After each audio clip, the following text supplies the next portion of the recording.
ശബരിമല കട്ടിളപ്പാളി കവർച്ച കേസിൽ സ്വാഭാവിക ജാമ്യം നേടി ജയിൽ മോചിതനായി മുൻ Devaswom board president N Vasu.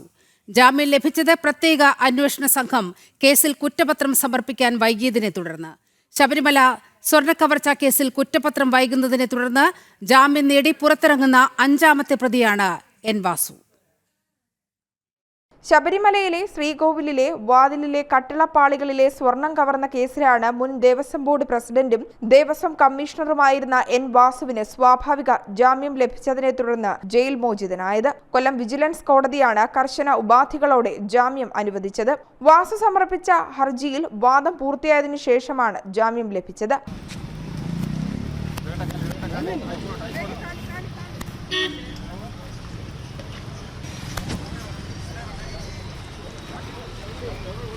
കേസിലെ മൂന്നാം പ്രതിയായ വാസു 2025 നവംബർ 11 അറസ്റ്റിലായത്. 2019 വാസു ദേവസ്വം കമ്മീഷണറായിരുന്ന കാലത്ത് സ്വർണ്ണപ്പാളികൾ ചെമ്പുപാളികൾ എന്നാക്കി ബോർഡിനു മുമ്പിൽ അജണ്ടയാക്കി വെച്ച് വാസു എന്നായിരുന്നു SITയുടെ കണ്ടെത്തൽ. സ്വർണ്ണപ്പാളികളിൽ സ്വർണം പൂശാൻ എന്ന പേരിൽ ഇളക്കിയെടുത്ത് കേരളത്തിന് പുറത്തേക്ക് കടത്തുവാനുള്ള നീക്കങ്ങൾ ആരംഭിച്ചതും വാസുവിന്റെ നേതൃത്വത്തിലായിരുന്നു എന്നതിന്റെ തെളിവുകളും SIT സംഘത്തിന് ലഭിച്ചിരുന്നു. കൂടാതെ കേസിലെ മുഖ്യപ്രതിയായ ഉണ്ണികൃഷ്ണൻ പോറ്റിക്ക് സ്വർണ്ണപ്പാളികൾ ഇളക്കിയെടുത്ത് കേരളത്തിന് പുറത്തേക്ക് കൊണ്ടുപോകാൻ അനുമതി തേടി മുൻ എക്സിക്യൂട്ടീവ് ഓഫീസറായിരുന്ന D. സുധീഷ് കുമാറിന് വാസു നൽകിയ കത്തിൽ കട്ടിള പൊതിഞ്ഞുള്ള ചെമ്പെന്നായിരുന്നു രേഖപ്പെടുത്തിയത്. സ്വർണം പൂശി എന്നത് ഒഴിവാക്കി ചെമ്പുപാളി എന്ന് മാത്രമാക്കി സ്വർണ്ണപ്പാളിയിൽ രേഖാമൂലം ചെമ്പായി മാറിയതിന്റെ തുടക്കം ഇവിടെ നിന്നായിരുന്നു എന്നാണ് കണ്ടെത്തൽ. എന്നാൽ തന്റെ ഓഫീസിലെ 2 ഉദ്യോഗസ്ഥരാണ് ഇത്തരത്തിൽ കുറിപ്പ് തയ്യാറാക്കിയതെന്നായിരുന്നു വാസു നൽകിയിരുന്ന മൊഴി. ഇതോടെ ശബരിമല സ്വർണ്ണക്കവർച്ച കേസിൽ ജാമ്യം ലഭിച്ച് പുറത്തിറങ്ങുന്ന അഞ്ചാമത്തെ പ്രതിയാണ് എൻ വാസു.